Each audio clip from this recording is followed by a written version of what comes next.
ರಾಜ್ಯ police ಸಿಬ್ಬಂದಿಗಳಿಗೆ good news. S ವೀಕ್ಷಕರೇ, ರಾಜ್ಯ ಪೊಲೀಸ್ ಸಿಬ್ಬಂದಿಗಳಿಗೆ ಗುಡ್ ನ್ಯೂಸ್. ಆರೋಗ್ಯ ತನಿಖೆ ವೆಚ್ಚವನ್ನ ಹೆಚ್ಚಳ ಮಾಡಿರುವಂತಹ ಸರ್ಕಾರ ಆರೋಗ್ಯ ತಪಾಸಣಾ ವೆಚ್ಚವನ್ನ ₹1,500 ಹೆಚ್ಚಿಸಿರುವಂತಹ ಸರ್ಕಾರ.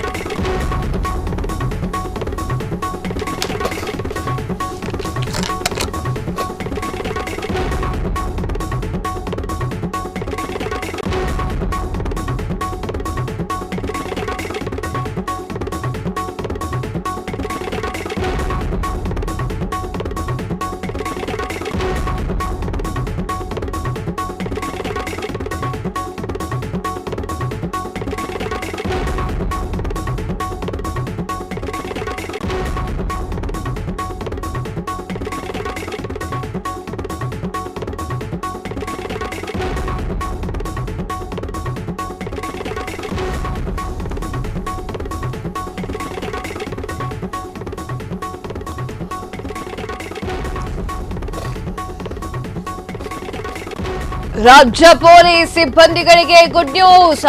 ಆರೋಗ್ಯ ತಪಾಸಣೆ ವೆಚ್ಚವನ್ನ ಹೆಚ್ಚಳ ಮಾಡಿರುವಂತಹ ಸರ್ಕಾರ ಆರೋಗ್ಯ ತಪಾಸಣಾ ವೆಚ್ಚವನ್ನ ₹1,500 ಹೆಚ್ಚಿಸಿರುವಂತಹ ಸರ್ಕಾರ. ಗೃಹ ಸಚಿವ ಡಾಕ್ಟರ್ ಶ್ರೀ ಪರಮೇಶ್ವರ್ ಅವರ ಹೇಳಿಕೆ.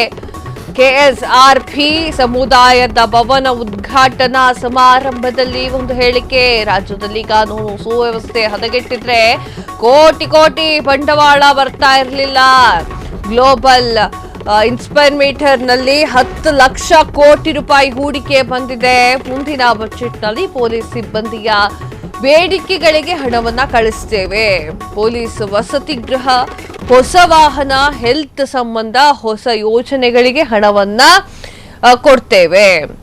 ಪೊಲೀಸ್ ಇಲಾಖೆಗೆ ಎಂದಿಗೂ ಕೂಡ ನಿರಾಸೆ ಮಾಡಲ್ಲ ಅಂತ ಹೇಳಿ ಗೃಹ ಸಚಿವರಾಗಿರುವಂತಹ ಪರಮೇಶ್ವರ್ ಅವರು ಆಡಿರುವಂತಹ ಒಂದು ಮಾತು.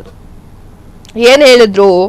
ರಾಜ್ಯ ಪೊಲೀಸ್ ಸಿಬ್ಬಂದಿಗಳಿಗೆ ಒಂದು ಗುಡ್ ನ್ಯೂಸ್ ಅನ್ನ ನೀಡಿದ್ದಾರೆ. ಆರೋಗ್ಯ ತಪಾಸಣೆ ವೆಚ್ಚವನ್ನ ಹೆಚ್ಚಳ ಮಾಡ್ತೀನಿ ಅಂತ ಹೇಳಿ ಗೃಹ ಸಚಿವರಾಗಿರುವಂತಹ ಪರಮೇಶ್ವರ್ ಅವರು ಮಾತನಾಡಿರುವಂತದ್ದು. ಆರೋಗ್ಯ ತಪಾಸಣೆ ವೆಚ್ಚವನ್ನ ₹1,500 ಹೆಚ್ಚಳ ಮಾಡ್ತೇವೆ ಅಂತ ಹೇಳಿದ್ದಾರೆ. ಈ ಹೇಳಿಕೆಯನ್ನ ಗೃಹ ಸಚಿವ ಡಾಕ್ಟರ್ ಜಿ ಪರಮೇಶ್ವರ್ ಅವರು ನೀಡಿದ್ದು ಕೆಎಸ್ಆರ್ಪಿ ಭವನದ ಉದ್ಘಾಟನಾ ಸಮಾರಂಭದಲ್ಲಿ ಕಾರ್ಯಕ್ರಮದಲ್ಲಿ ಹೇಳಿರುವಂತಹ ಮಾತಾಗಿದೆ. ರಾಜ್ಯದಲ್ಲಿ ಕಾನೂನು ಸುವ್ಯವಸ್ಥೆ ಹದಗೆಟ್ಟಿದೆ. ಕೋಟಿ ಕೋಟಿ ಬಂಡವಾಳ ಬರ್ತಾ ಇರಲಿಲ್ಲ. ಗ್ಲೋಬಲ್ ಇನ್ವೆಸ್ಟಿಂಗ್ 10 ಲಕ್ಷ ಕೋಟಿ ಈ ಒಂದು ಹೂಡಿಕೆ ಕೂಡ ಬಂದಿದೆ. ಮುಂದಿನ ಬಜೆಟ್ನಲ್ಲಿ ಪೊಲೀಸ್ ಸಿಬ್ಬಂದಿಗಳಿಗೂ ಕೂಡ ಬೇಡಿಕೆಗಳಿಗೂ ಕೂಡ ಹಣವನ್ನು ಕೊಡ್ತೇನೆ ಅಂತ ಹೇಳಿದ್ದಾರೆ. ಪೊಲೀಸ್ ವಸತಿ ಗೃಹ, ಹೊಸ ವಾಹನ, ಹೆಲ್ತ್ ಸಂಬಂಧ ಹೊಸ ಯೋಜನೆಗಳಿಗೆ ಹಣವನ್ನ ಕೇಳಿದ್ದಾರೆ. ಅದನ್ನ ನೀಡುವಂತಹ ಎಲ್ಲಾ ಕೆಲಸವನ್ನು ಮಾಡ್ತೇವೆ ಅಂತ ಹೇಳಿದ್ದಾರೆ. ಪೊಲೀಸ್ ಇಲಾಖೆಗೂ ಕೂಡ ಎಂದಿಗೂ ನಿರಾಸೆ ಮಾಡಲ್ಲ ಅಂತ ಹೇಳಿ ಗೃಹ ಸಚಿವರಾಗಿರುವಂತಹ ಡಾಕ್ಟರ್ ಜಿ ಪರಮೇಶ್ವರ್ ಅವರು ಮಾತನಾಡಿದ್ದಾರೆ. ಕ್ಷಣ ಕ್ಷಣದ ಸುದ್ದಿಗಳಿಗಾಗಿ ಫ್ರೀಡಂ ಟಿವಿ ಸಬ್ಸ್ಕ್ರೈಬ್ ಮಾಡಿ, ಲೈಕ್ ಮಾಡಿ ಹಾಗೂ ಫಾಲೋ ಮಾಡಿ.